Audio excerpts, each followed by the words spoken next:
Bienvenue sur ma chaîne YouTube. L'objectif de cette vidéo sera de vous montrer comment je réalise cette petite forme. Donc c'est un cercle où l'idée c'est de partager en plusieurs parts.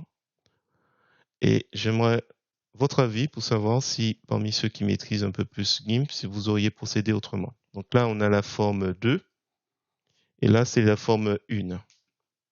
Voilà. Donc si vous trouvez intéressant mes explications, je vous remercie de mettre un pouce vers le haut et de me laisser un commentaire. Et sur ce, je vous souhaite un bon visionnage. Alors, c'est parti, nous sommes sur GIMP, la version 2.10.38. On va aller dans le menu Fichier, on va créer une nouvelle image. Parmi les modèles, je vais prendre la version A5, donc c'est la moitié d'une feuille A4, feuille de papier A4. Je vais prendre une orientation paysage et on va cliquer sur le plus de options avancées, sur options avancées pour choisir de remplir avec la couleur blanche. Et on valide.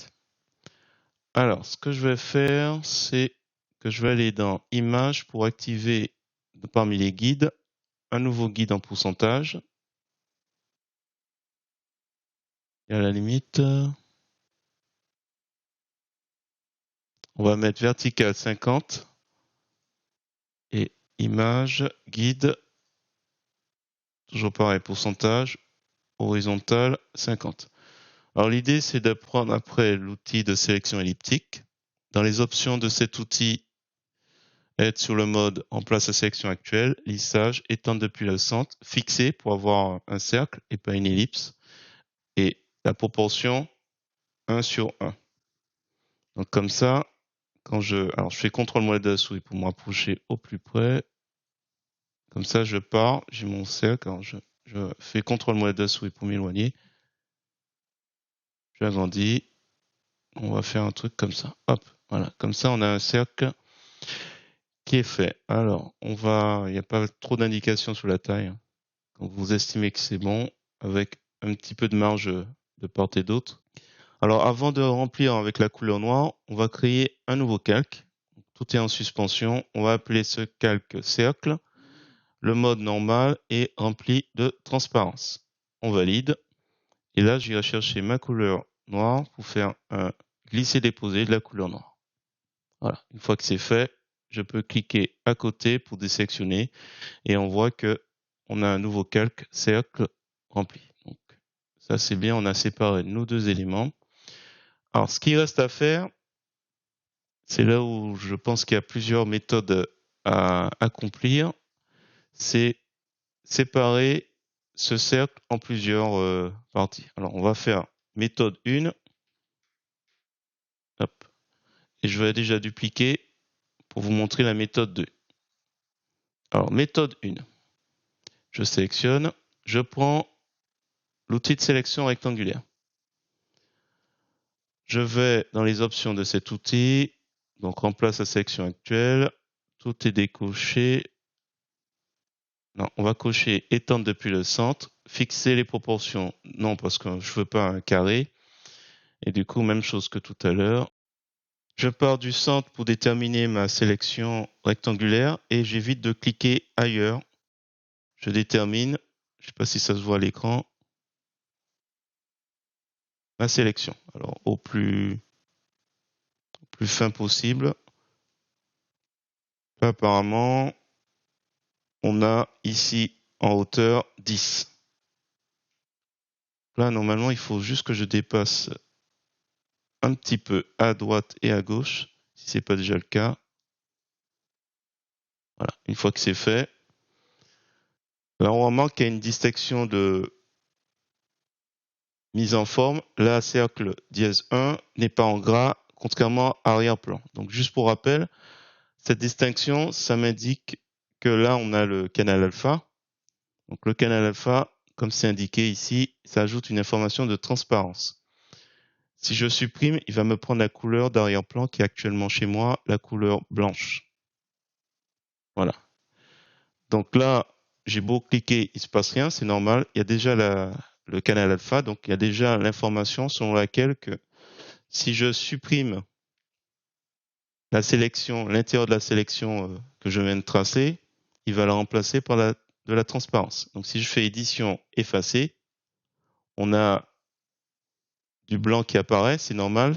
C'est ce qu'on voit en transparence sur le calque arrière-plan qui est tout en dessous.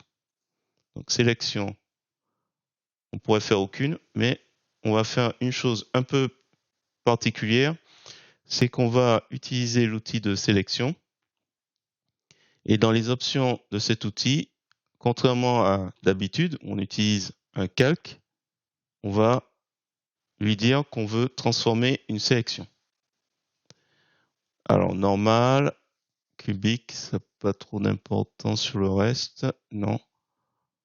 Alors là, il m'explique qu'il fait, avec la touche mage, des limites, il limite les pas de rotation à 15 degrés si on appuie sur la touche mage. À la limite, peut-être que je vais l'appuyer, comme ça évitera d'utiliser la touche mage. Hop, je clique. Alors ça se voit à peine, mais hop, voilà. Et comme ça, on peut s'amuser. Je vais supprimer ici. Édition effacée ou supr. Et je reprends ma sélection. Attends, je vais faire un petit de 15. Hop, rotation. Édition effacée. Le prochain, on va utiliser la touche supr. Alors pourquoi ça tourne? N'oubliez pas que juste au milieu de cette sélection, on a un point pivot qu'on peut déplacer. Donc c'est indiqué juste ici dans la barre d'état. Glisser pour déplacer le point pivot. Mais le point pivot, il est déjà au centre. Donc j'ai rien d'autre à faire. Alors du coup, je reprends. On va faire un peu plus grand que tout à l'heure. Et je pense que je vais m'arrêter. Ce sera l'avant-dernier. Alors, supr. Voilà, ça peut se faire assez facilement. Et je vais séparer celui-là qui est assez grand, juste au milieu. Et supr ou del. Voilà, j'ai séparé et j'ai obtenu ma forme. Sélection, aucune. Et on n'oublie pas, pour l'outil de sélection, de remettre sur calque, qui est pour le coup le mode qu'on utilise le plus souvent. Voilà, ça c'est une possibilité. Autre possibilité, je vais activer le cercle 2, je désactive le cercle 1, je vais dessus, sur le cercle dièse 1, je reprends l'outil de sélection rectangulaire et je vais créer trait blanc.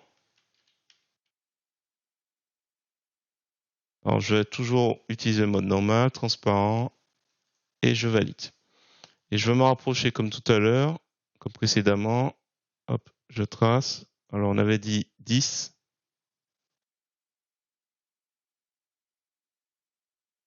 10 en taille. Hop.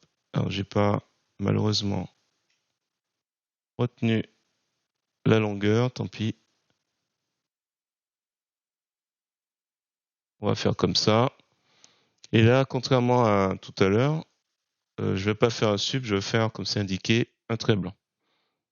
Après, une fois que c'est fait, je fais sélection aucune. Et on va s'amuser, ce trait blanc, à le réduire sur son contenu. Donc le calque trait blanc, on va faire réduire à son contenu. Et on va utiliser un vieux filtre que ça fait longtemps que j'ai pas utilisé, filtre carte, transformation récursive. Donc on va mettre 7, on va se rapprocher. Donc là c'est pour déplacer, là on fait notre rotation. On peut s'amuser à définir nos séparations. Je vais faire comme ça. Donc 7, validé. Alors là du coup, on n'a pas de la transparence, hein, on a simplement des traits blancs qui dépassent. Ce que je vous propose, c'est en masque arrière-plan, on va sur le mode de calque de trait blanc et on va le mettre découpé. Et après, je fais un clic bouton droit de la souris pour faire nouveau de pull visible. Et comme ça, on a, hop, à la limite, on peut supprimer le cercle 1, le cercle 2 et dire cercle dièse 2. Voilà, j'ai trouvé ces deux manières de procéder. Une où c'est un petit peu plus long. Je pense qu'il y a d'autres manières de faire. N'hésitez pas à me dire en commentaire si vous auriez procédé autrement. Voilà. Et du coup, tiens, c'est marrant ça. Ah oui, c'est normal puisque comme c'est de la transparence qui se superpose, donc ça nous a fait un troisième effet. Ok, voilà. Image guide, enlever tous les guides. Voilà, je vais m'arrêter là.